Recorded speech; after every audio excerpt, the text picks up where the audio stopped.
Joseph died in Egypt at the age of 110, and they laid him in a coffin in the country that had once saved him from famine. His brothers died after him, their sons died, and their sons after them, until every man who could remember the 7 years of hunger was gone, and only the stories were left.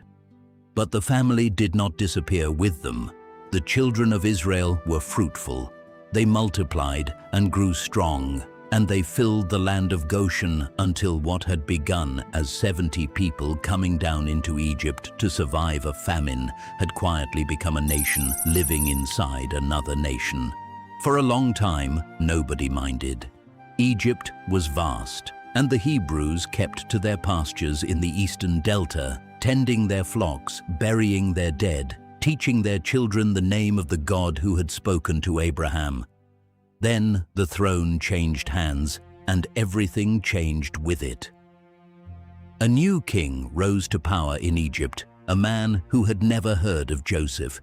He knew nothing of the famine, nothing of the dreams, nothing of the Hebrew slave who had saved the empire from starvation. All he saw when he looked east was a foreign people growing faster than his own. "Look at them," he said to his officials, and his voice was calm, which made it worse. "The people of Israel have become far too numerous for us. We must deal with them shrewdly. If we do nothing and war breaks out, they will side with our enemies, fight against us, and walk out of this country." So Egypt put slave masters over them. It began with labor. The Hebrews were sent into the mud pits to make bricks and into the fields to work the land, and the Egyptians drove them hard and gave them no rest. They built the store cities of Pithom and Ramesses, hauling clay and straw under a sun that showed no mercy. Their backs bent, their hands cracked, their days measured out in quotas they could never quite reach. The Egyptians made their lives bitter with harsh labor, and they used them ruthlessly in every kind of work. And here is the strange thing, the thing that made Pharaoh afraid. The more they were oppressed, the more they multiplied. The heavier the yoke, the faster the children came. Egypt pressed down, and the nation pushed back up, and no amount of brick and mortar could stop it. So Pharaoh tried something worse. He summoned 2 Hebrew midwives, women named Shiphrah and Puah, and he spoke to them without ceremony. "When you help the Hebrew women give birth," he said, "watch them on the birth stool. If it is a boy, kill him. If it is a girl, let her live." They stood in front of the most powerful man on earth, and they said nothing. They bowed, they went home, and they did not do it. They kept delivering the boys. They wrapped them and handed them to their mothers and told nobody. When Pharaoh finally called them back and demanded to know why the Hebrew boys were still alive, the 2 women looked at him and gave an answer that has survived for 3,000 years. "Hebrew women are not like Egyptian women," they said. "They are strong. They give birth before the midwife even arrives." Pharaoh had no way to prove otherwise, and so the boys lived. God was good to those 2 women, and because they feared him more than they feared the throne, he gave them families of their own. But Pharaoh was finished with subtlety. He stopped whispering to midwives and issued a command to the whole nation, to every Egyptian in every town along the river. "Every Hebrew boy that is born," he ordered, "you shall throw into the Nile. Every girl you shall let live." The river that fed Egypt, that watered its fields and carried its ships and was worshipped as a god, became a grave. In the middle of that, in a slave village in Goshen, a man of the tribe of Levi married a woman of his own tribe, and she conceived and bore a son. When she saw him, when she held him and looked at his face, she saw that he was a beautiful child, and something in her refused. She hid him. For 3 months she kept him out of sight. She fed him in the dark and muffled his crying, and lived with her heart in her throat every time an Egyptian passed the door. But a baby grows, and a baby gets louder, and there came a day when she knew she could not hide him 1 more week. So she made a decision that only a mother in an impossible situation could make. She took a basket of papyrus reeds and she coated it with tar and pitch until it would hold water. She lined it soft. She laid her son inside. Then she carried him down to the river she had been ordered to drown him in, and she set him among the reeds at the water's edge, and she let go. His sister Miriam stayed behind, standing a little way off, watching to see what would happen to him. What happened was this. The daughter of Pharaoh came down to the Nile to bathe, and her attendants walked along the bank, and she saw the basket among the reeds and sent a servant to bring it to her. She opened it. The baby was crying. She looked at him for a long moment. "This is one of the Hebrew babies," she said quietly. And then, in defiance of her own father's law, she felt sorry for him. That was the moment Miriam stepped out of the reeds. "Shall I go and get one of the Hebrew women to nurse the baby for you?" the girl asked, as if the idea had only just occurred to her. "Yes," the princess said.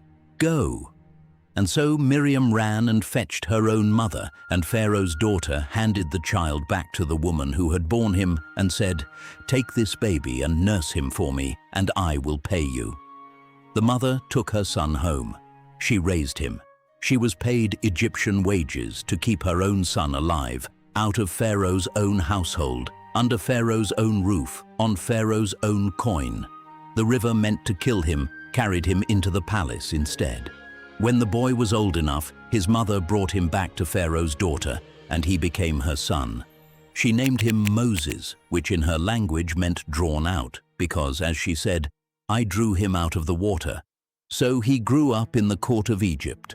He ate at Egyptian tables and learned Egyptian letters. He watched the priests and the scribes and the generals come and go. He would have known the language of power the way other men know their own hands. And yet somewhere in him, whether from those first years at his mother's breast or from something older and deeper than memory, he knew who he was. One day, when Moses had grown into a man, he went out to where his own people were working. He watched them. He saw their loads and their bruises and the way they flinched. And then he saw an Egyptian beating a Hebrew, one of his own brothers, striking him again and again. Moses looked this way and that. He saw nobody watching, and he killed the Egyptian and buried him in the sand. He must have thought that was the end of it. It was not. The next day he went out again and found two Hebrews fighting each other, and he stepped between them. "Why are you hitting your own countrymen?" he demanded. The man turned on him. "Who made you ruler and judge over us?" he said. "Are you going to kill me the way you killed that Egyptian?" Moses went cold. The thing was known, and by the time the sun went down, it was known in the palace too, and Pharaoh gave the order to have him killed. So the prince of Egypt ran. He crossed the frontier and kept going, east into the desert, out past the last well and the last road, into the land of Midian. And there, exhausted, with everything he had ever been left behind him, he sat down beside a well.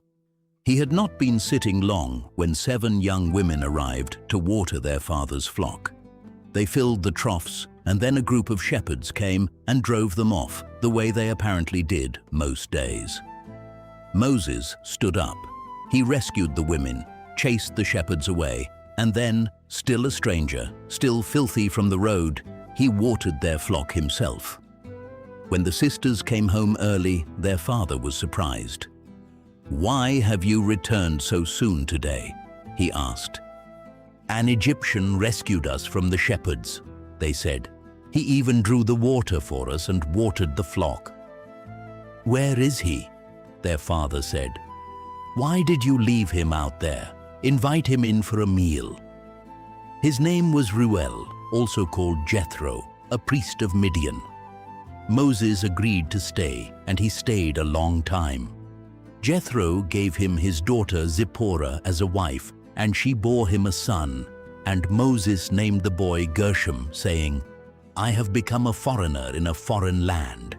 And that is where the man who had been raised to give orders in the greatest empire on earth spent 40 years, walking sheep across the backside of the desert, growing old, growing quiet, growing used to it. Back in Egypt, the years ground on. The king who wanted Moses dead eventually died himself, and another took his place, and nothing changed for the slaves. The Israelites groaned under their labor. They cried out, and their cry rose up to God. God heard their groaning. He remembered his covenant with Abraham, with Isaac, and with Jacob. He looked on the people of Israel, and he was concerned about them. Before we follow Moses up the mountain where God is about to speak to him out of a burning bush, take a moment to hit the like button and subscribe to the channel if you haven't already. It takes a second, and it puts this story in front of people who have never once heard it told all the way through. Now let's see what was waiting for Moses on the far side of that wilderness. Moses was 80 years old and keeping the flock of his father-in-law when he led the sheep to the far side of the desert and came to Horeb, the mountain of God. It was an ordinary day. He was not praying. He was not searching for anything.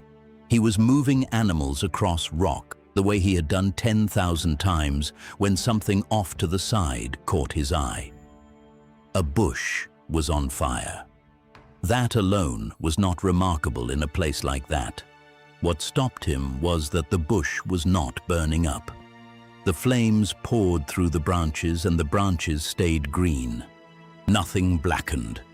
Nothing fell to ash. The fire simply stood there in the middle of the thorn bush, burning and consuming nothing. "I'll go over and look at this strange sight," Moses said to himself. "Why isn't the bush burning up?" And when the Lord saw that he had turned aside to look, God called to him from inside the fire, "Moses, Moses." "Here I am," he answered. "Do not come any closer. Take off your sandals, because the place where you are standing is holy ground." Then the voice said, "I am the God of your father, the God of Abraham, the God of Isaac, and the God of Jacob." Moses covered his face. He was afraid to look at God.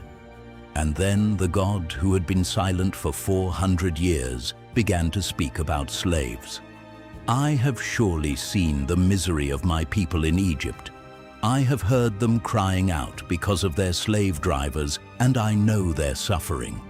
So I have come down to rescue them from the hand of the Egyptians and to bring them up out of that land into a good land, a spacious land, a land flowing with milk and honey. The cry of the Israelites has reached me, and I have seen the way the Egyptians are oppressing them." Everything in that speech was mercy, and Moses must have been glad to hear every word of it, right up until the last sentence. "So now go, I am sending you to Pharaoh to bring my people the Israelites out of Egypt." There is a long silence in the story right there. "Who am I," Moses finally said, "that I should go to Pharaoh and bring the Israelites out of Egypt?" It was a fair question. He was 80 years old. He was a fugitive with a price on his head, a shepherd who had not seen a city in 40 years, a man whose last attempt to help his own people had ended with a body in the sand and his own brothers turning on him. He was, by every measure that Egypt used, nobody. God did not argue with his assessment. He simply changed the subject. "I will be with you," he said. "And this will be the sign to you that it is I who have sent you. When you have brought the people out of Egypt, you will worship God on this mountain." Moses tried again. "Suppose I go to the Israelites and tell them the God of your fathers has sent me, and they ask me his name. What am I supposed to tell them?" And God said to Moses, "I am who I am. This is what you are to say to the Israelites. I am has sent me to you." It is the strangest name ever given. It is not a description, not a title, not a boast about thunder or harvest or war the way the gods of the nations were named. It is a verb. It means the one who simply is, who was not made and does not end, who does not depend on anything to exist. Every god in Egypt had a story about where it came from. This one did not need one. Say this to the Israelites, God went on. The Lord, the God of your fathers, the God of Abraham, the God of Isaac, and the God of Jacob, has sent me to you. This is my name forever, the name by which I am to be remembered from generation to generation. Then he told Moses exactly what would happen. Gather the elders. Tell them I have seen what is being done to you. They will listen. Go with them to the king of Egypt and ask for 3 days to sacrifice in the wilderness, and the king will not let you go, not unless a mighty hand forces him. So I will stretch out my hand and strike Egypt with wonders, and after that he will let you go, and you will not leave empty-handed. You will walk out of that country carrying its silver and its gold. Moses still would not move. What if they don't believe me? He said. What if they say, the Lord never appeared to you? What is that in your hand? A staff. Throw it on the ground. He threw it down, and the staff twisted, and it became a snake, and Moses ran from it.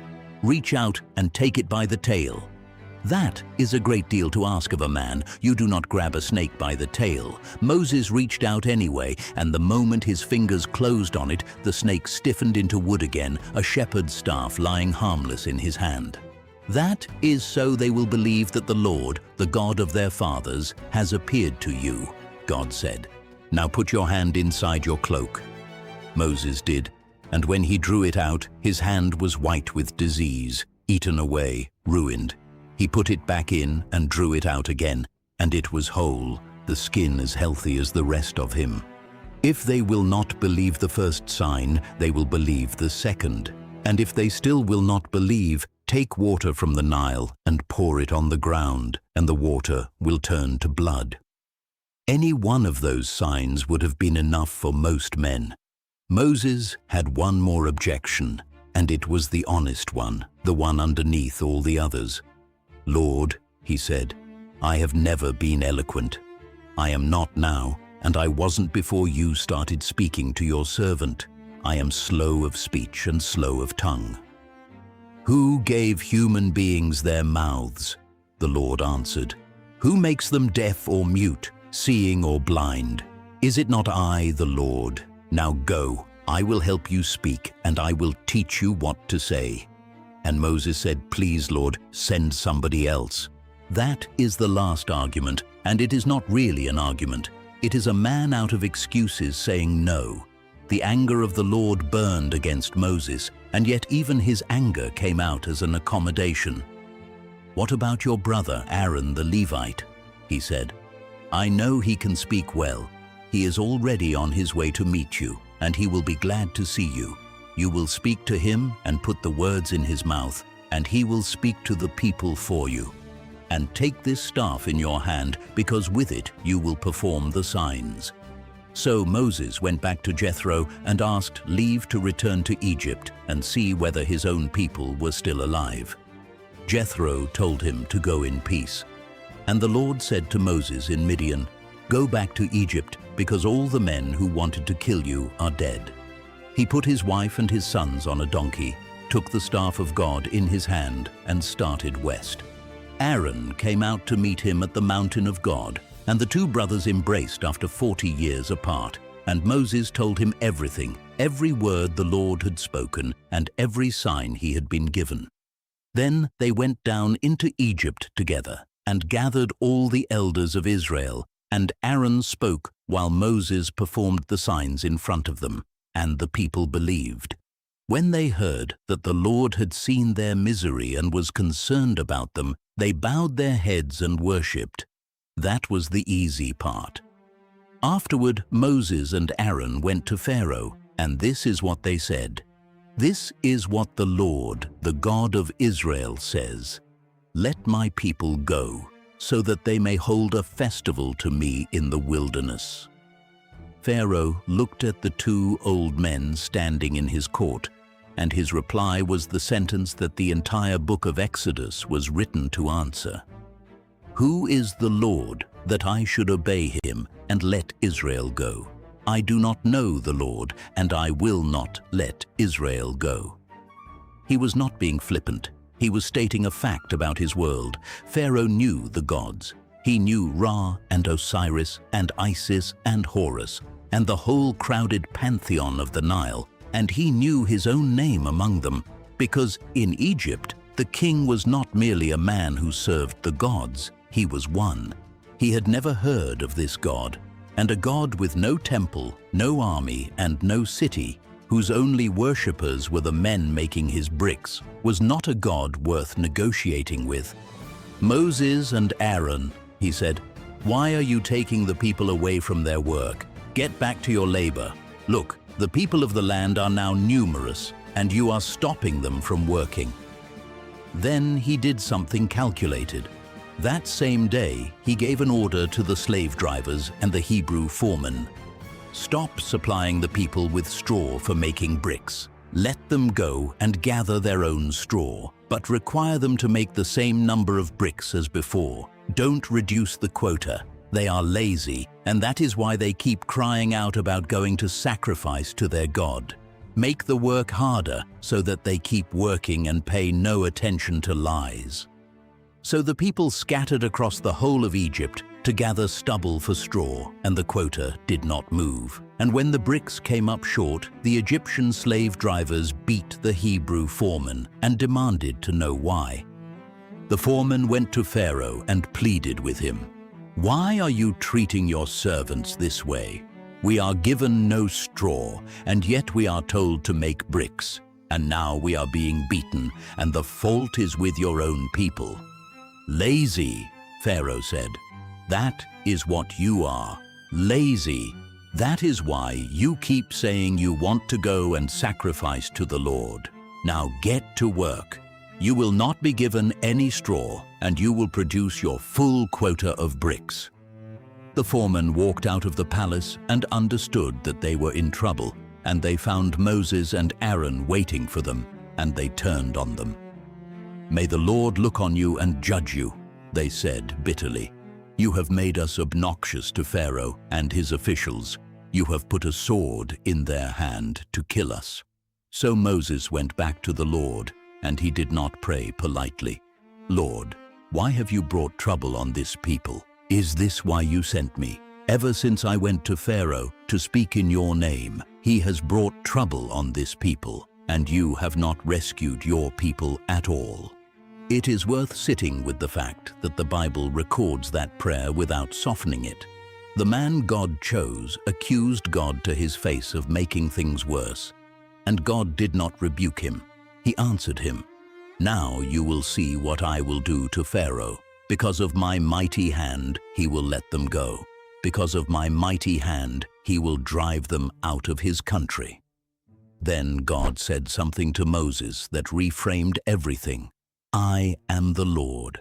I appeared to Abraham, to Isaac, and to Jacob as God Almighty, but by my name, the Lord, I did not make myself fully known to them.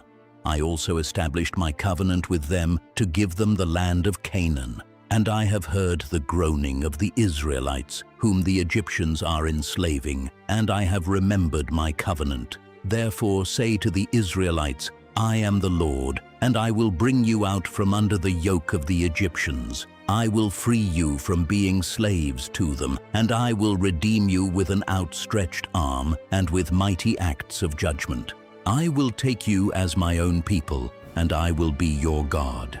Then you will know that I am the Lord your God, who brought you out from under the yoke of the Egyptians. And I will bring you to the land I swore to give to Abraham, to Isaac, and to Jacob. I will give it to you as a possession. I am the Lord." Moses carried that message back to the Israelites, and they did not listen to him because of their broken spirit and their cruel bondage. Hope, when you have been disappointed enough times, becomes something you cannot afford. So Moses stood before God with nobody behind him at all. "If the Israelites will not listen to me," he said, "why would Pharaoh listen to me? I speak with faltering lips." And God sent him anyway. Moses was 80 and Aaron was 83 when they walked back into the throne room, and this time they came ready for the question Pharaoh was going to ask. The one every king asks a prophet. Prove it. Aaron threw down the staff in front of Pharaoh and his officials, and it became a serpent. Pharaoh was not impressed. He called for the wise men and the sorcerers, and the magicians of Egypt did the same thing by their secret arts. Each of them threw down his staff, and each staff became a serpent. And for a moment, the floor of that hall was a writhing mess of them, and the score was even. Then Aaron's staff swallowed theirs. Pharaoh's heart hardened, and he would not listen. And so it began. In the morning, as Pharaoh went down to the water, Moses was standing on the bank of the Nile, waiting for him with the staff in his hand. "The Lord, the God of the Hebrews, has sent me to say to you, 'Let my people go.' Until now you have not listened. So this is what the Lord says. By this you will know that I am the Lord. With this staff in my hand, I will strike the water of the Nile, and it will be changed into blood." Aaron raised the staff and struck the water in front of the king and all his officials, and the entire river turned to blood. Not a trick of the light, not red silt.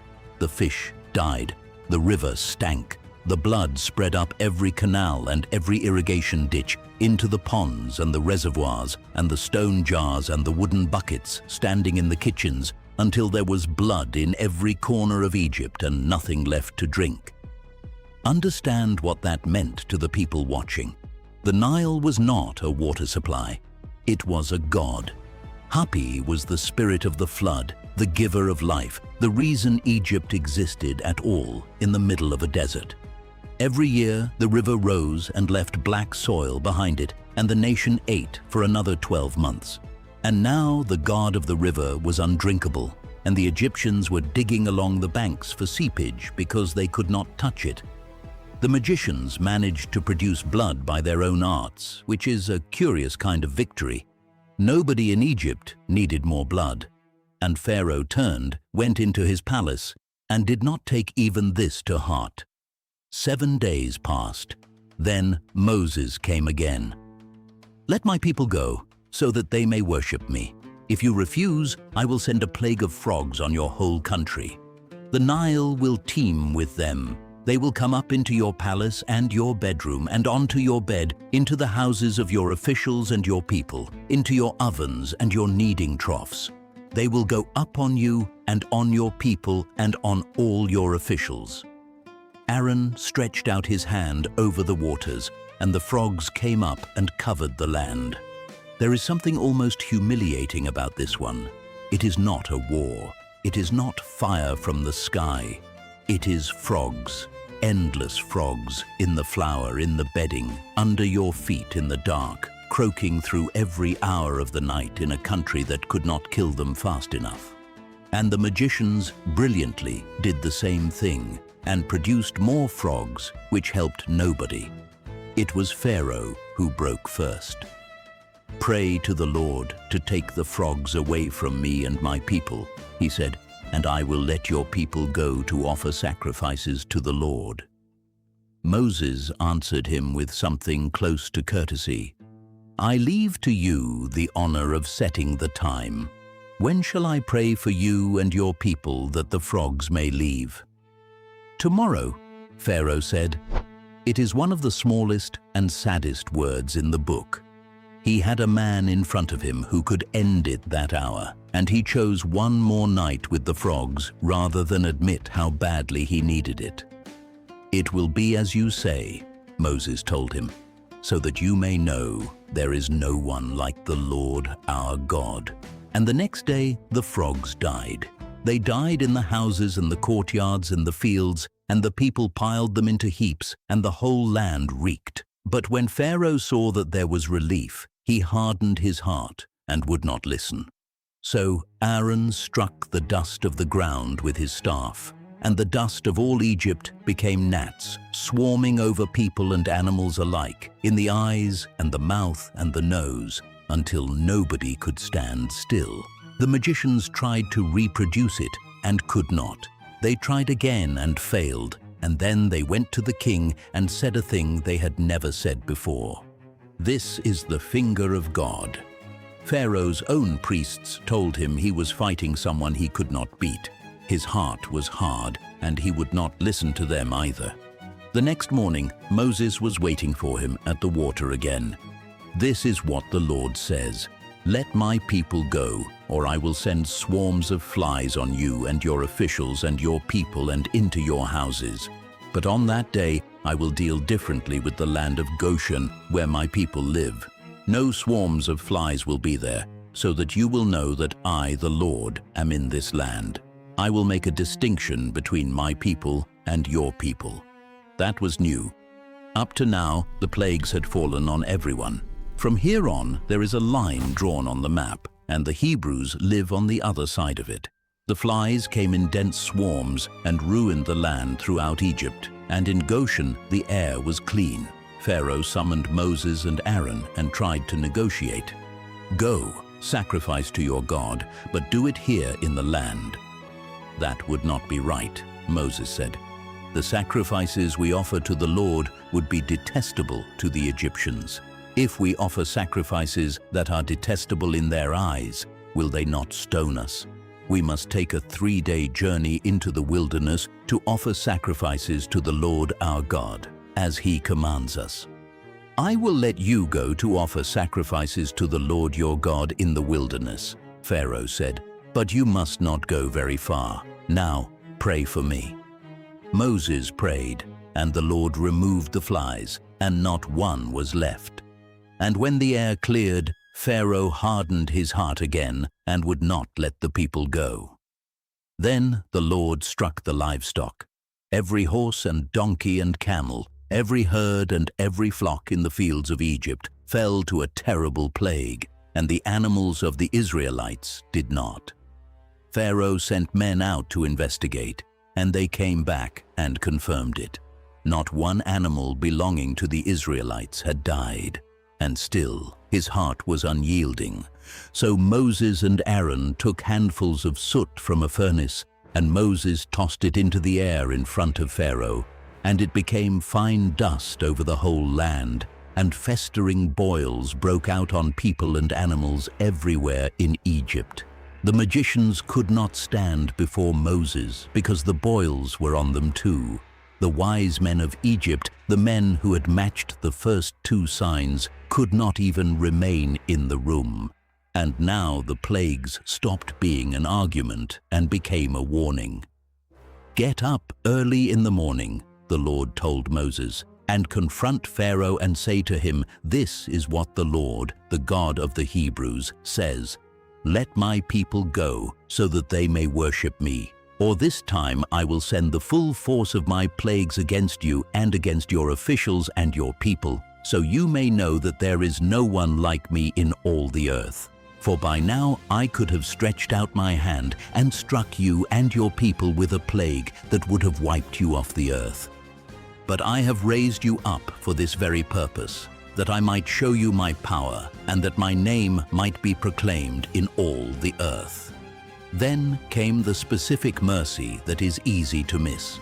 "Give an order now to bring your livestock and everything you have in the field to a place of shelter, because the hail will fall on every person and animal that has not been brought in and is still out in the field, and they will die." He told them how to survive it. And the record says that those officials of Pharaoh who feared the word of the Lord hurried to bring their slaves and their livestock inside, and those who ignored it left theirs in the field. Even in Egypt, even in the house of the king, some people were listening. Moses stretched out his staff toward the sky, and the Lord sent thunder and hail, and lightning flashed down to the ground. It was the worst storm in the history of Egypt. Hail with fire running through it, and it beat down everything growing in the fields and stripped every tree and killed everything left outside. The flax and the barley were destroyed because the barley had headed and the flax was in bloom. Only in Goshen, where the Israelites were, was there no hail. And for the first time, Pharaoh said the word sin. "This time I have sinned," he said, summoning them in the middle of the storm. "The Lord is in the right, and I and my people are in the wrong. Pray to the Lord, for we have had enough thunder and hail. I will let you go. You do not have to stay any longer." "When I have gone out of the city," Moses replied, "I will spread out my hands in prayer to the Lord. The thunder will stop and there will be no more hail, so you may know that the earth is the Lord's. But I know that you and your officials still do not fear the Lord God." He was right. When the rain and the hail and the thunder stopped, Pharaoh sinned again, and his heart hardened, and he would not let the Israelites go. The next threat was locusts, and this time his own court moved against him. "How long will this man be a snare to us?" his officials demanded. "Let the people go so that they may worship the Lord their God. Do you not yet realize that Egypt is ruined?" So Moses and Aaron were brought back, and Pharaoh tried to bargain one more time. "Go, worship the Lord your God. But tell me, who exactly will be going?" "We will go with our young and our old," Moses said, "with our sons and our daughters, and with our flocks and our herds, because we are to celebrate a festival to the Lord." "The Lord be with you," Pharaoh said, and it was not a blessing, it was a sneer. "If I ever let you go with your women and children, clearly you are bent on evil. No, have only the men go and worship the Lord, since that is what you have been asking for." And they were driven out of Pharaoh's presence. The east wind blew all that day and all that night, and by morning it had brought the locusts. They covered the ground until it was black. They ate everything the hail had left, every plant and every piece of fruit on every tree, until nothing green was left in all of Egypt. Nothing, not a leaf. Pharaoh called for Moses and Aaron in a hurry. "I have sinned against the Lord your God and against you. Now forgive my sin once more, and pray to the Lord your God to take this deadly plague away from me." Moses prayed, and the Lord changed the wind to a strong west wind, and it caught up the locusts and drove them into the Red Sea, and not one locust was left anywhere in Egypt. And the Lord hardened Pharaoh's heart, and he would not let the Israelites go. Then came the 9th, and it fell without any warning at all. Moses stretched out his hand toward the sky, and total darkness covered all Egypt for 3 days. Not night, not a storm. The text says, "It was darkness that could be felt." No one could see anyone else or move about for 3 days, and the lamps did not help, and men sat where they were and did not get up. Yet all the Israelites had light in the places where they lived. Consider who Egypt worshipped above everything: Ra, the sun, the disk that crossed the sky every day and never failed, the god the Pharaoh himself claimed as his father, the source and guarantee of the whole kingdom. For 3 days it was simply gone, and nothing the priests could do brought it back, and the son of the sun sat in his palace in the dark like everybody else. When the light returned, Pharaoh summoned Moses and made his final offer. "Go worship the Lord. Even your women and children may go with you. Only leave your flocks and herds behind. You must allow us to have sacrifices and burnt offerings to present to the Lord our God," Moses said. "Our livestock too must go with us. Not a hoof is to be left behind. We have to use some of them in worshiping the Lord our God, and until we get there, we will not know what we are to use to worship him." The king came out of his chair. "Get out of my sight," he said. "Make sure you do not appear before me again. The day you see my face, you will die." "Just as you say," Moses answered. "I will never appear before you again." And then, standing in that room for the last time, he delivered the 10th. This is what the Lord says. About midnight I will go throughout Egypt. Every firstborn son in Egypt will die, from the firstborn son of Pharaoh, who sits on the throne, to the firstborn son of the female slave who is at her handmill, and all the firstborn of the cattle as well. There will be loud wailing throughout Egypt, worse than there has ever been or ever will be again. But among the Israelites not a dog will bark at any person or animal. Then you will know that the Lord makes a distinction between Egypt and Israel. All these officials of yours will come to me, bowing down before me and saying, "Go, you and all the people who follow you, and after that I will leave." Then Moses, hot with anger, walked out of the palace of Egypt and never went back. What happened next was not a rescue that Israel watched from the sidelines. For the first time, God gave them something to do, and their survival depended on doing it exactly. "This month is to be the first month of your year," the Lord told Moses and Aaron. "Tell the whole community of Israel that on the 10th day of this month, each man is to take a lamb for his family, one for each household. If any household is too small for a whole lamb, they must share with the nearest neighbor, taking into account the number of people. The animals you choose must be year-old males without defect. They were to keep the lamb until the 14th day of the month, and then the whole assembly of Israel was to slaughter their lambs at twilight. Then came the strange part. Take some of the blood and put it on the sides and tops of the door frames of the houses where you eat the lambs. That same night they are to eat the meat roasted over the fire, along with bitter herbs and bread made without yeast. This is how you are to eat it, with your cloak tucked into your belt, your sandals on your feet, and your staff in your hand. Eat it in haste. It is the Lord's Passover. Every one of those instructions is a picture of a people who are not staying. Bread without yeast, because there is no time to let it rise. Bitter herbs, because you do not forget what this place tasted like. Shoes on, coat belted, staff in your fist, eating standing up in the dark, in a country that is about to open its gates. On that same night, I will pass through Egypt and strike down every firstborn of both people and animals, and I will bring judgment on all the gods of Egypt. I am the Lord. The blood will be a sign for you on the houses where you are, and when I see the blood, I will pass over you. No destructive plague will touch you when I strike Egypt. And this, God said, is to be a day you remember, a festival for all generations, a lasting ordinance. When your children ask you what it means, you will tell them. So Moses called the elders of Israel together and gave them the instructions, and the people bowed down and worshipped, and they went and did exactly as they had been told. In every Hebrew house in Goshen that evening, a father took a bowl of blood and a bunch of hyssop and painted the doorframe of his own home, and then closed the door and sat down with his family and waited.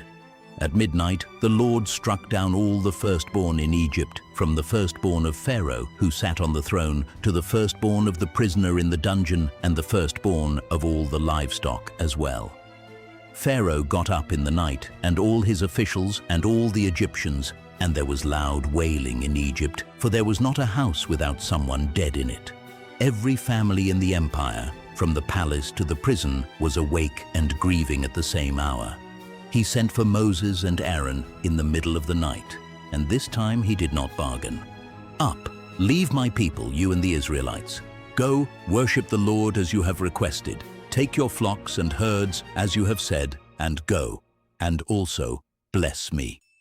The Egyptians urged them to hurry and leave, for otherwise, they said, "We will all die." So the people took their dough before the yeast was added and carried it on their shoulders in kneading troughs wrapped in clothing. And they asked the Egyptians for articles of silver and gold and for clothing, and the Egyptians gave them what they asked for. They handed it over. They wanted them gone. And so Israel walked out of 430 years of that country, carrying its wealth on their backs, exactly as God had told Abraham they would, generations before any of them were born. 600,000 men on foot, besides women and children, and a great many other people went up with them, along with large droves of livestock. And Moses took the bones of Joseph with him, because Joseph had made the sons of Israel swear an oath and had said, "God will surely come to your aid, and then you must carry my bones up with you from this place." 400 years that coffin had waited in Egypt. It was going home.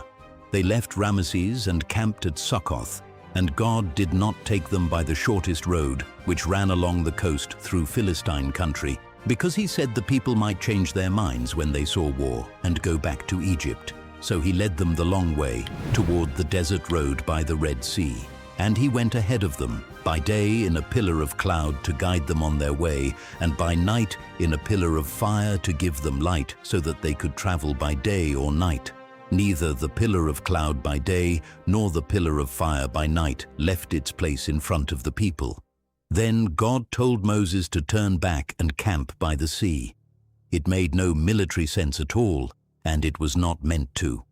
They were told to camp with the water at their backs, penned in, with no route out, in a position any Egyptian scout would report as a gift.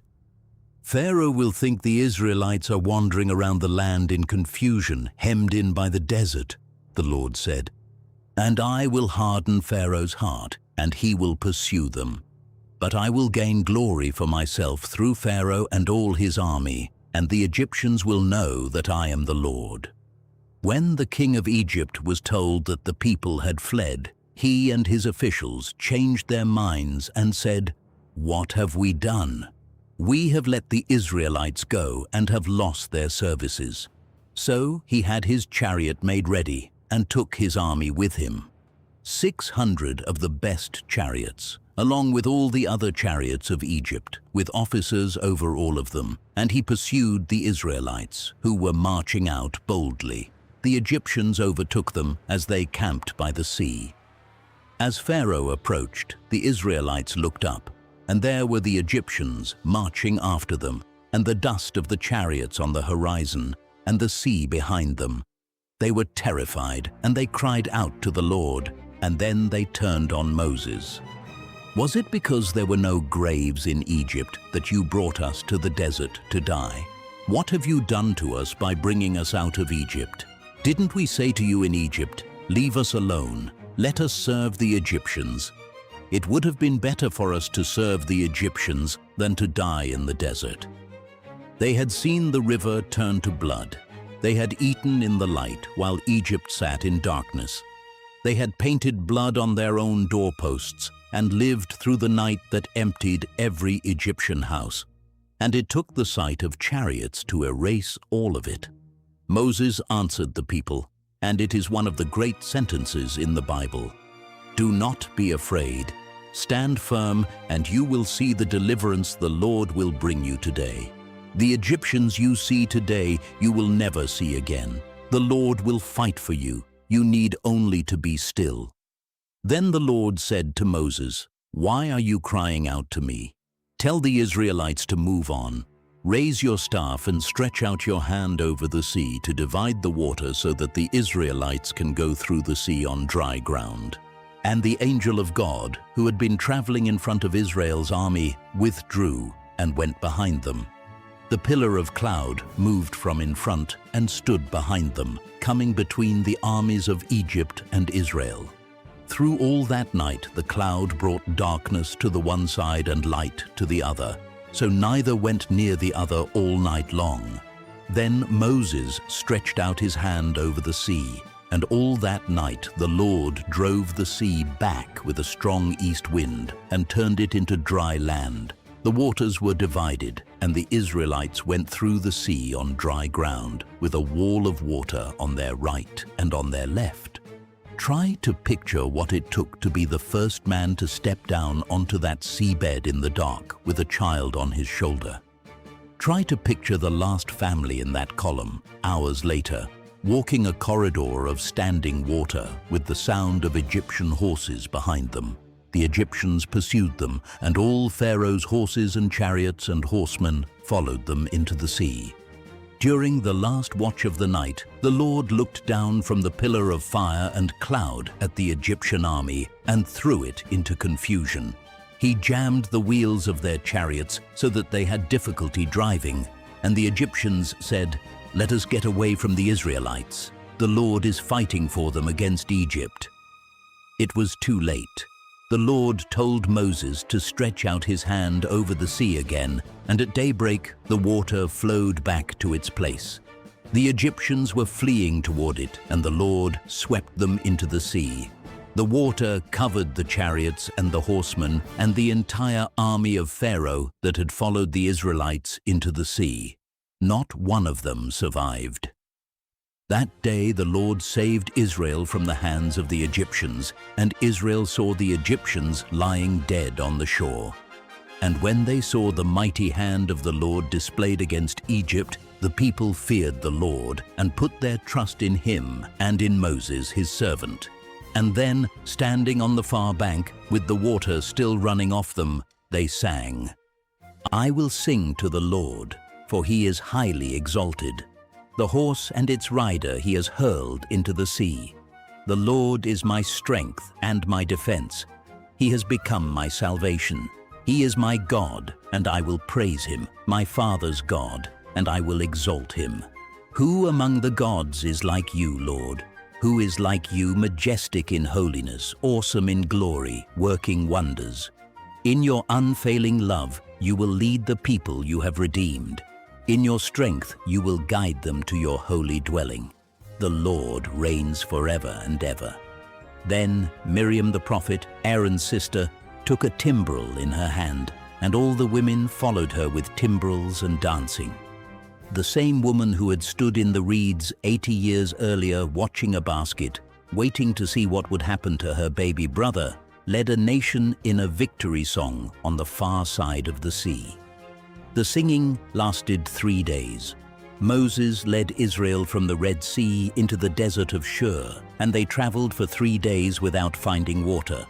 When they came to Marah, they could not drink its water because it was bitter, and the name of the place means bitterness. So the people grumbled against Moses and said, "What are we to drink?" He cried out to the Lord, and the Lord showed him a piece of wood, and he threw it into the water, and the water became fit to drink. There at Marah the Lord made a decree and a law for them, and he tested them, and he said, "If you listen carefully to the Lord your God and do what is right in his eyes, if you pay attention to his commands and keep all his decrees, I will not bring on you any of the diseases I brought on the Egyptians, for I am the Lord who heals you." Then they came to Elim, where there were 12 springs and 70 palm trees, and they camped there near the water. That is the rhythm of the whole wilderness, and it never really changes. Bitter water, then springs. Hunger, then bread. A crisis, a complaint, a provision, and a short memory. A month and a half out of Egypt, they reached the desert of Sin between Elim and Sinai, and the food ran out. The whole community grumbled against Moses and Aaron, and this time the grumbling had a shape to it that should have frightened them. "If only we had died by the Lord's hand in Egypt," they said.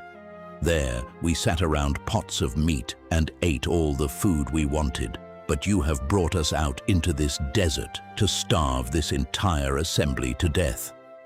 Pots of meat.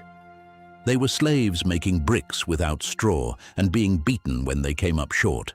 And 45 days into freedom, they were remembering the catering.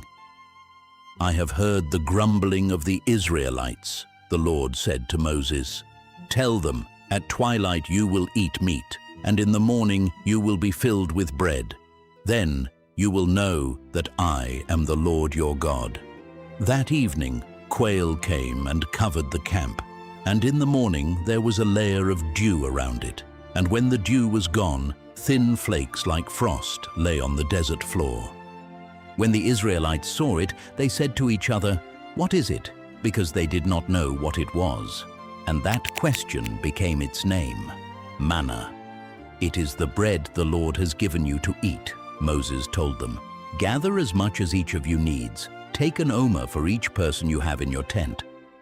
Some gathered a lot, and some gathered a little. And when they measured it, the one who gathered much had nothing over, and the one who gathered little had no lack. Each had gathered exactly as much as he needed. Moses told them not to keep any of it until morning, and of course some of them did. And it was full of maggots, and it stank, and he was angry with them. But on the sixth day they gathered twice as much, and when they kept the extra overnight for the Sabbath, it did not spoil, and there were no maggots in it. And some of the people went out on the seventh day to gather anyway, and found nothing. The Israelites ate manna for 40 years, until they came to the border of Canaan. It tasted like wafers made with honey. Every single morning for 4 decades, an entire nation woke up to food that had not been there when they went to sleep. It never came the day before. They could not stockpile it, could not sell it, could not corner the market on it. They could only take today's portion and trust that tomorrow there would be more. From the desert of Sin, they traveled from place to place until they camped at Rephidim, and there was no water for the people to drink. So they quarreled with Moses. "Give us water to drink." "Why do you quarrel with me?" Moses said. "Why do you put the Lord to the test?" But they were thirsty, and they grumbled, and this time there was menace in it. "Why did you bring us up out of Egypt to make us and our children and our livestock die of thirst?" Moses cried out to the Lord. "What am I to do with these people? They are almost ready to stone me." "Go out in front of the people," the Lord answered. "Take with you some of the elders of Israel, and take in your hand the staff with which you struck the Nile, and go. I will stand there before you by the rock at Horeb. Strike the rock, and water will come out of it for the people to drink." So Moses did this in the sight of the elders, and water came out of the rock in the middle of the desert, enough for a nation and its herds. And he called the place Massah and Meribah, which mean testing and quarreling, because the Israelites quarreled and tested the Lord, saying, "Is the Lord among us or not?" Then the Amalekites came and attacked them at Rephidim. Moses said to a young man named Joshua, "Choose some of our men and go out to fight the Amalekites. Tomorrow I will stand on top of the hill with the staff of God in my hands." So Joshua fought the Amalekites as he was told, and Moses, Aaron, and Hur went to the top of the hill. As long as Moses held up his hands, the Israelites were winning, but whenever he lowered his hands, the Amalekites were winning. And Moses was 80 years old, and his arms gave out. So Aaron and Hur took a stone and put it under him, and he sat on it, and they stood on either side of him, one on one side and one on the other, and they held his hands up. His hands remained steady until sunset, and Joshua overcame the Amalekite army with the sword. There is something worth noticing in that picture. The man on the hill was not stronger than the enemy. He needed a rock to sit on and 2 men to hold his arms in the air. And that was how the battle was won. Not long after, word reached Jethro, the priest of Midian and Moses' father-in-law, about everything God had done for Moses and for Israel, and how the Lord had brought them out of Egypt. So he came out to the desert with Zipporah and Moses' 2 sons. And Moses went out to meet him and bowed down and kissed him, and they went into the tent, and Moses told him the whole story. Jethro was delighted. "Praise be to the Lord," he said, "who rescued you from the hand of the Egyptians. Now I know that the Lord is greater than all other gods." The next day he watched his son-in-law work, and he was appalled. Moses sat as judge from morning till evening, while the people stood around him waiting their turn with every dispute in the camp. "What you are doing is not good," Jethro told him bluntly. "You and these people who come to you will only wear yourselves out. The work is too heavy for you. You cannot handle it alone. Listen to me. Be the people's representative before God and teach them the decrees and instructions. but select capable men from all the people, men who fear God, trustworthy men who hate dishonest gain, and appoint them as officials over thousands, hundreds, fifties, and tens. Have them serve as judges for the people at all times, but have them bring every difficult case to you. That will make your load lighter, because they will share it with you." Moses listened to his father-in-law and did everything he said. Then Jethro went home to his own country, and in the 3rd month after the Israelites left Egypt, on the very day, they came to the desert of Sinai. They camped in front of the mountain. Moses went up to God, and the Lord called to him from the mountain and gave him a message for the people, and it began not with a command, but with a memory. "You yourselves have seen what I did to Egypt, and how I carried you on eagle's wings and brought you to myself. Now, if you obey me fully and keep my covenant, then out of all nations you will be my treasured possession. Although the whole earth is mine, you will be for me a kingdom of priests and a holy nation." Moses brought that to the elders, and the people answered together, "We will do everything the Lord has said." Then God told him to consecrate them, because in 3 days he was going to come down on the mountain in the sight of all the people. They were to wash their clothes and be ready, and a boundary was to be put around the base of the mountain, and nobody, not a man and not an animal, was to touch it and live. On the morning of the 3rd day, there was thunder and lightning, with a thick cloud over the mountain and a very loud trumpet blast, and everyone in the camp trembled. Moses led them out to meet with God, and they stood at the foot of the mountain, and Mount Sinai was covered with smoke because the Lord descended on it in fire. The smoke billowed up like smoke from a furnace, and the whole mountain shook violently, and the sound of the trumpet grew louder and louder. And then, out of the fire and the smoke, in a voice that the entire nation heard with its own ears, God spoke, "I am the Lord your God, who brought you out of Egypt, out of the land of slavery. You shall have no other gods before me. You shall not make for yourself an image in the form of anything in heaven above, or on the earth beneath, or in the waters below. You shall not bow down to them or worship them. You shall not misuse the name of the Lord your God. Remember the Sabbath day by keeping it holy. 6 days you shall labor and do all your work, but the 7th day is a Sabbath to the Lord your God. Honor your father and your mother, so that you may live long in the land the Lord your God is giving you. You shall not murder. You shall not commit adultery. You shall not steal. You shall not give false testimony against your neighbor. You shall not covet your neighbor's house, or his wife, or anything that belongs to your neighbor." 10 sentences. No footnotes, no priesthood required to interpret them, no distinction between the rich man's version and the slave's. In a world where law was whatever the king said it was that morning, a nation of former brickmakers was handed a code that bound everyone equally, including the men who would govern them, and the people could not take it. When they saw the thunder and lightning, and heard the trumpet and saw the mountain in smoke, they trembled with fear and stayed at a distance. "Speak to us yourself, and we will listen," they said to Moses. "But do not have God speak to us, or we will die." "Do not be afraid," Moses told them. "God has come to test you, so that the fear of God will be with you to keep you from sinning." The people remained at a distance while Moses approached the thick darkness where God was, and there God gave him the rest of it, the ordinary law that would turn a crowd of refugees into a society. How to treat a Hebrew servant and when to set him free. What a man owes when his ox gores his neighbor's ox, or when his fire spreads into another man's field. What is owed for a stolen sheep, for a borrowed animal that dies, for a pit left uncovered. Do not mistreat a foreigner or oppress him, because you know how it feels to be a foreigner, since you were foreigners in Egypt. Do not take advantage of a widow or an orphan. If you lend money to one of my people among you who is needy, do not charge interest.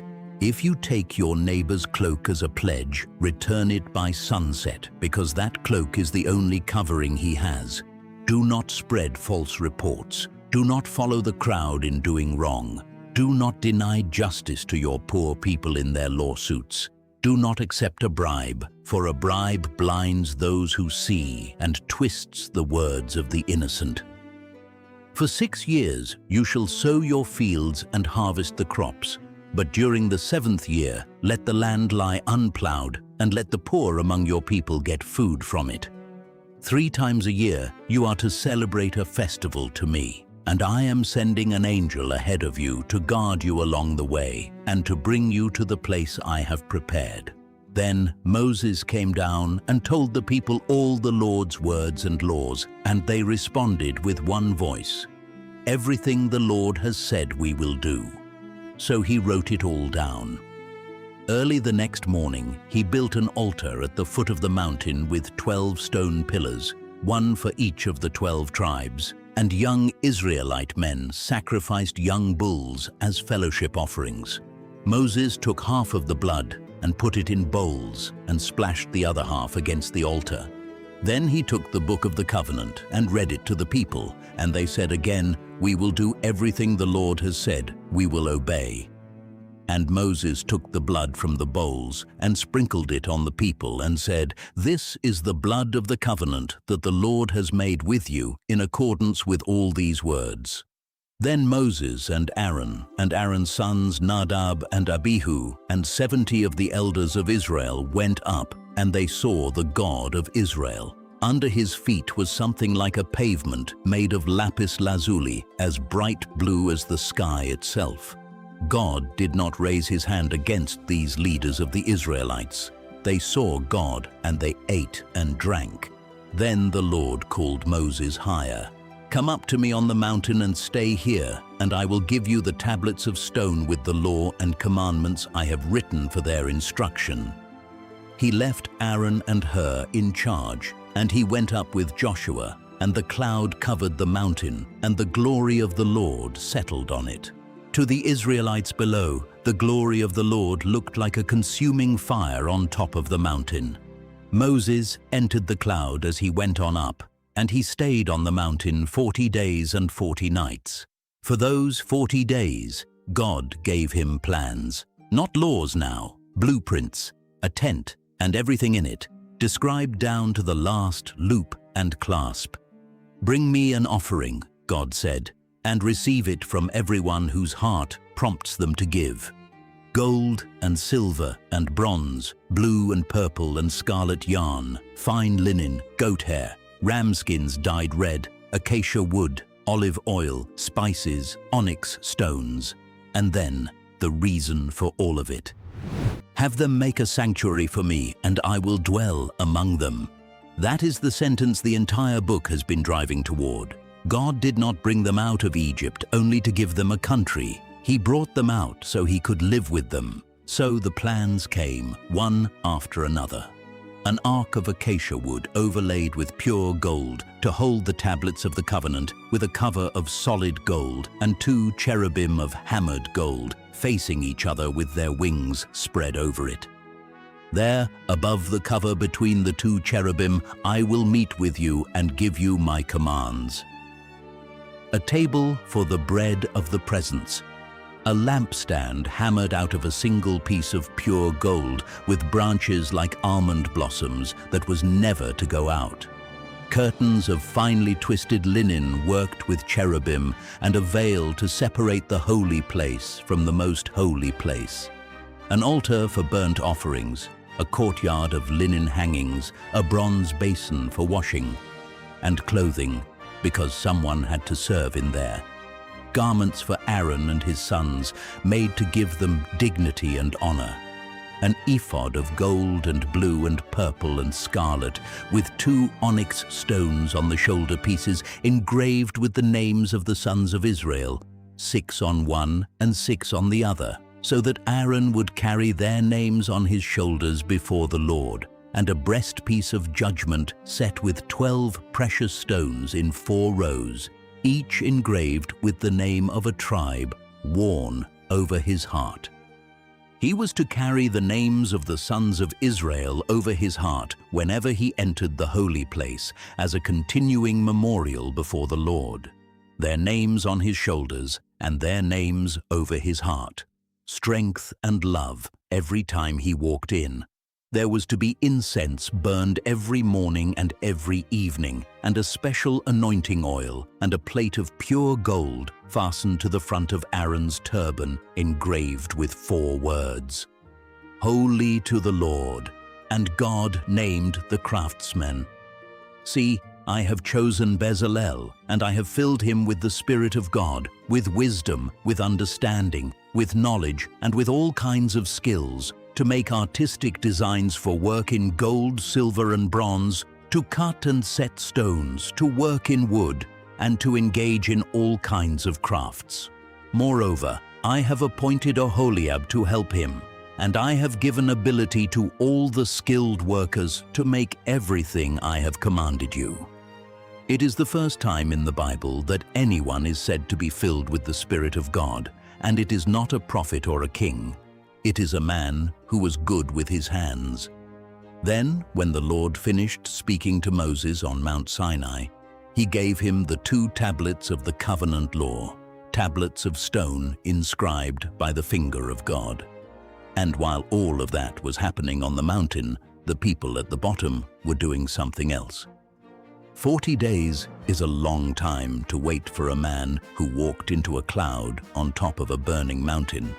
When the people saw that Moses was so long in coming down, they gathered around Aaron and said, "Come, make us gods who will go before us. As for this fellow Moses who brought us up out of Egypt, we don't know what has happened to him."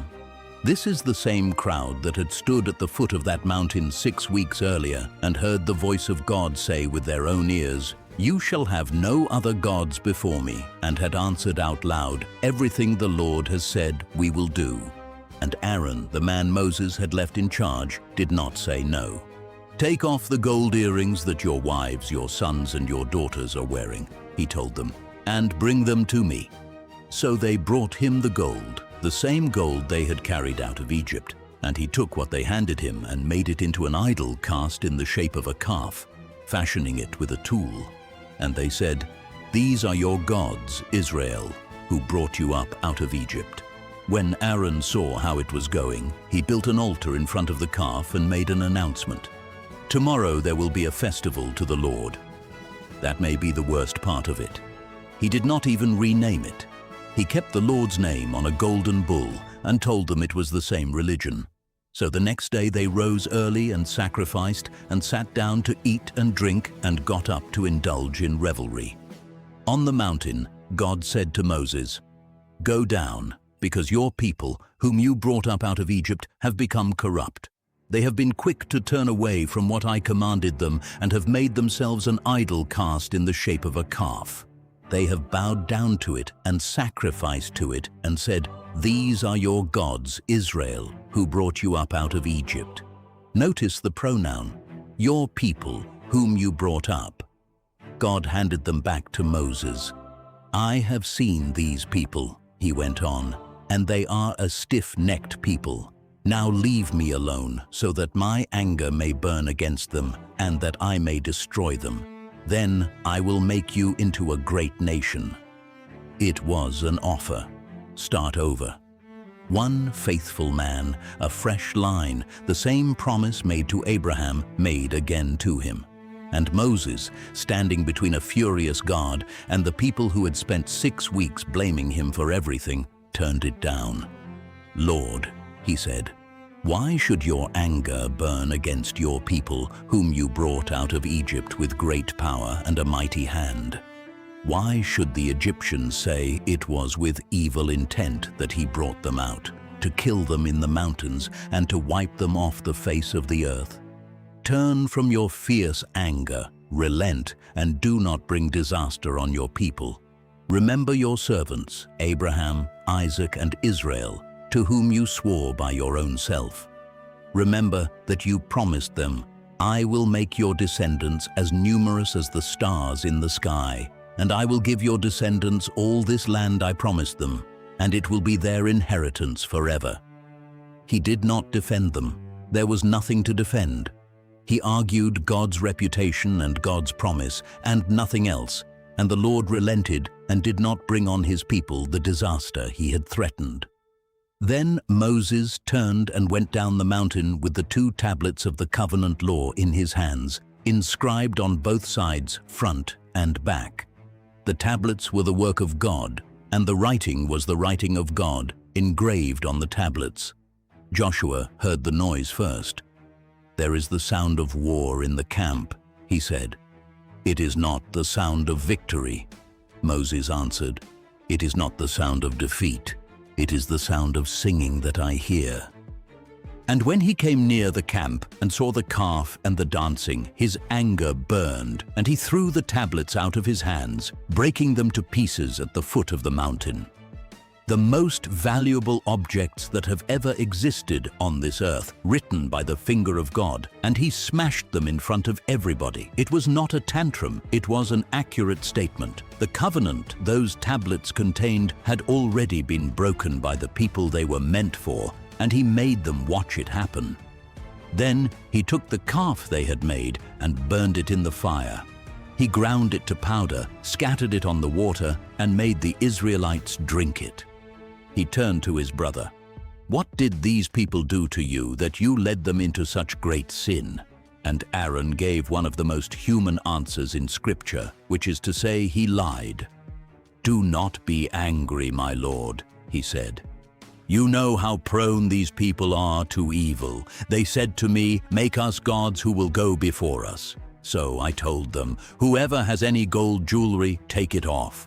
Then they gave me the gold, and I threw it into the fire, and out came this calf." Out came this calf, as though it had wandered in by itself. Moses saw that the people were running wild, and that Aaron had let them get out of control and so become a laughingstock to their enemies. So he stood at the entrance to the camp and said, "Whoever is for the Lord, come to me." And all the Levites rallied to him. What followed was terrible, and the Bible does not soften it. The Levites went back and forth through the camp with swords, and about 3,000 people died that day. This was not a punishment for confusion or for weakness. It fell on a nation that had watched a sea open in front of it and had chosen within 6 weeks to worship a piece of metal it had made itself, and to do it in the name of the God who had rescued them. The next day Moses said to the people, "You have committed a great sin, but now I will go up to the Lord. Perhaps I can make atonement for your sin."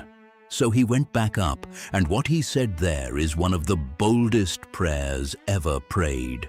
Oh, what a great sin these people have committed. They have made themselves gods of gold. But now, please forgive their sin, and if not, then blot me out of the book you have written. Take my name out of your book instead of theirs. He offered himself. The Lord refused the trade, but he did not abandon them either, and told Moses to go lead the people to the place he had spoken of, and his angel would go before them. But then came the sentence that emptied the camp of every ornament they had left. "I will not go with you because you are a stiff-necked people, and I might destroy you on the way." They would get the land. They would not get him. When the people heard this terrible word, they began to mourn, and no one put on any ornaments. And Moses took a tent and pitched it outside the camp some distance away, and called it the tent of meeting. And anyone who wanted to inquire of the Lord went out to it. Whenever Moses went in, the pillar of cloud would come down and stay at the entrance while the Lord spoke with him. And the Lord would speak to Moses face to face, as one speaks to a friend. Then Moses would return to the camp, but his young aide Joshua would not leave the tent, and Moses argued with God about it, and he would not let it go. "If your presence does not go with us, do not send us up from here. How will anyone know that you are pleased with me and with your people unless you go with us? What else will distinguish me and your people from all the other people on the face of the earth?" And the Lord said, "I will do the very thing you have asked, because I am pleased with you and I know you by name." Then Moses asked for something no one had ever asked for. Now show me your glory.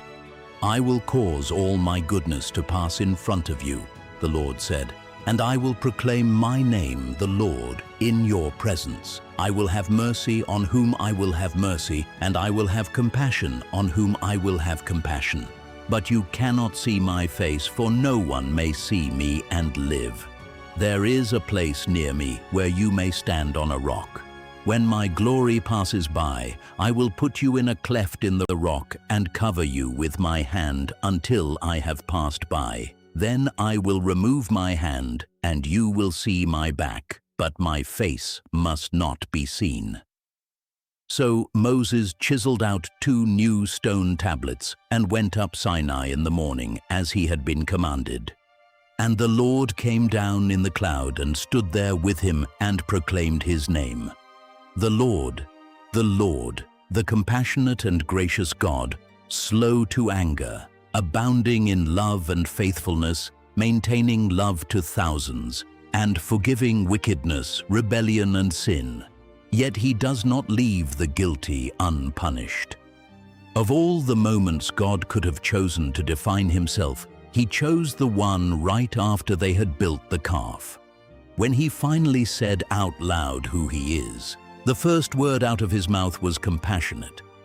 Moses bowed to the ground at once and worshipped. "Lord," he said, "if I have found favor in your eyes, then let the Lord go with us. Although these are a stiff-necked people, forgive our wickedness and our sin, and take us as your inheritance." And the Lord made a covenant with him there and renewed his promises, and Moses stayed with the Lord 40 days and 40 nights without eating bread or drinking water, and he wrote on the tablets the words of the covenant, the 10 Commandments. When he came down from Mount Sinai with the 2 tablets in his hands, he was not aware that his face was radiant because he had spoken with the Lord. When Aaron and all the Israelites saw him, they were afraid to come near him. So he called them over and spoke to them, and afterward he put a veil over his face. But whenever he entered the Lord's presence to speak with him, he removed the veil until he came out. He had been in the room, and it showed.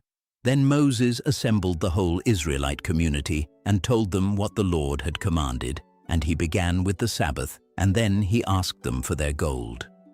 That took some nerve. The last time gold had been collected in that camp, it had come back as a calf.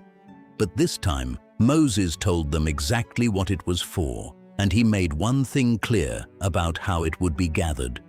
"From what you have, take an offering for the Lord. Everyone who is willing is to bring to the Lord an offering." Everyone who is willing. Nobody was taxed, and nobody was counted. And they came. Everyone who was willing and whose heart moved them came and brought an offering to the Lord for the work on the tent of meeting. All who were willing, men and women alike, came and brought gold jewelry of all kinds, brooches and earrings and rings and ornaments. Every skilled woman spun with her hands and brought what she had spun, blue and purple and scarlet yarn and fine linen, and the women who were willing and had the skill spun the goat hair. The leaders brought onyx stones and the other gems for the ephod and the breastpiece, along with spices and olive oil. All the Israelite men and women who were willing brought to the Lord free will offerings for all the work the Lord had commanded them to do. They kept bringing it morning after morning until the craftsmen went to Moses with a complaint no building project has ever made before or since. "The people are bringing more than enough for doing the work the Lord commanded to be done." So Moses gave an order, and it was sent through the camp. No man or woman is to make anything else as an offering for the sanctuary. And the people were restrained from bringing more, because what they already had was more than enough to do all the work.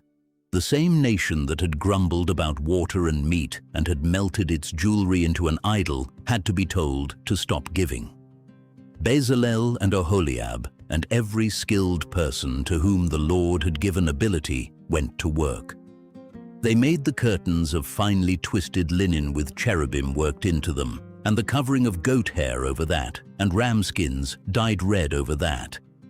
They made the upright frames of acacia wood overlaid with gold, and the silver bases they stood in, and the crossbars, and the veil that separated the holy place from the most holy place.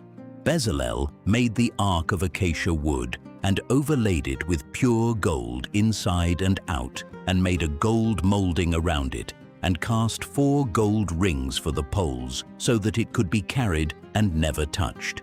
He made the atonement cover of pure gold, and hammered out 2 cherubim at the 2 ends of it, facing each other with their wings spread upward, overshadowing the cover. He made the table and the pure gold lampstand, hammered out of a single piece with its branches and its blossoms shaped like almond flowers, and its 7 lamps and its wick trimmers, all of it out of 1 talent of pure gold. He made the altar of incense and the sacred anointing oil and the pure fragrant incense, the work of a perfumer. He made the altar of burnt offering out of acacia wood overlaid with bronze, and its utensils and the bronze basin, which was made from the mirrors of the women who served at the entrance to the tent of meeting. They made the courtyard with its linen hangings and its bronze posts and silver hooks, and a curtain for the entrance embroidered in blue and purple and scarlet. Then they made the sacred garments for Aaron, exactly as the Lord had commanded. They hammered out thin sheets of gold and cut strands to be worked into the blue and purple and scarlet yarn and the fine linen, the work of a skilled craftsman. They mounted the onyx stones on the shoulder pieces and engraved them with the names of the sons of Israel. They made the breastpiece with its 4 rows of precious stones, 12 stones for the 12 tribes, each engraved like a seal with the name of one of them. They made the robe of the ephod entirely of blue cloth, with pomegranates of yarn and bells of gold alternating around its hem, so that Aaron would be heard when he entered the holy place. And they made the plate, the sacred emblem, out of pure gold, and engraved on it, as on a seal, holy to the Lord. So all the work on the tabernacle, the tent of meeting, was completed. The Israelites did everything just as the Lord commanded Moses. Then they brought all of it to him, every clasp and frame and curtain and pole, every article of gold and every garment. And Moses inspected the work and saw that they had done it just as the Lord had commanded, and Moses blessed them. Then the Lord said to Moses, "Set up the tabernacle, the tent of meeting, on the 1st day of the 1st month." It was the 1st day of the 1st month in the 2nd year. 1 year, almost to the day, since the night they had painted blood on their doorframes and eaten standing up with their sandals on. Moses set up the tabernacle. He put the bases in place and erected the frames and inserted the crossbars and set up the posts. He spread the tent over it and put the covering over the tent. He took the tablets of the covenant law and placed them in the ark and attached the poles and put the atonement cover over it. He brought the ark into the tabernacle and hung the shielding curtain in front of it. He placed the table and set out the bread. He set the lampstand opposite the table and set up the lamps. He placed the gold altar in front of the curtain and burned fragrant incense on it. He put up the curtain at the entrance and set the altar of burnt offering near it, and placed the basin between the tent of meeting and the altar, and put water in it for washing. Then he set up the courtyard around the tabernacle and altar, and put up the curtain at the entrance to the courtyard. And so Moses finished the work. Then the cloud covered the tent of meeting, and the glory of the Lord filled the tabernacle. Moses could not enter it because the cloud had settled on it, and the glory of the Lord filled the tabernacle. Think about what that meant to the people standing in that camp watching it happen. The God who had spoken out of a fire on a mountain they were forbidden to touch had just moved into a tent in the middle of their tribes, pitched among their own. He was not on a peak anymore. He was at the center of the camp, closer to them than the water supply. In all the travels of the Israelites, whenever the cloud lifted from above the tabernacle, they would set out. But if the cloud did not lift, They did not set out until the day it lifted. So the cloud of the Lord was over the tabernacle by day, and fire was in the cloud by night, in the sight of all the house of Israel during all their travels. That is where the book of Exodus ends, not in the promised land, not with a victory or a coronation or a border crossing. It ends with a tent in a desert, a nation still years away from home, and God living among them in the middle of the journey rather than waiting for them at the end of it. They were still stiff-necked. They would grumble again and rebel again, and an entire generation of them would die in that wilderness without ever seeing Canaan. Moses himself would not cross over, but the covenant held, and the cloud stayed, and every morning there was bread on the ground that no one had earned. And somewhere in that column, carried from camp to camp with the rest of the baggage, was a wooden coffin that had waited 400 years in Egypt for exactly this. Joseph had told them God would come for them. He had made them swear to bring his bones along when it happened. Every step those people took toward the promised land, they carried the proof that God keeps his word long after the men who trusted him are gone. If this story meant something to you today, take a second to give the video a like and subscribe to the channel, because that is what puts these stories in front of people who have never heard them told from beginning to end. And if you want to keep going, YouTube is showing a video on your screen right now. Moses led them out of Egypt and gave them a tent in the desert where God could live among them. Generations later, a shepherd boy nobody bothered to call in from the fields would look at that same tent and decide that his God deserved a house.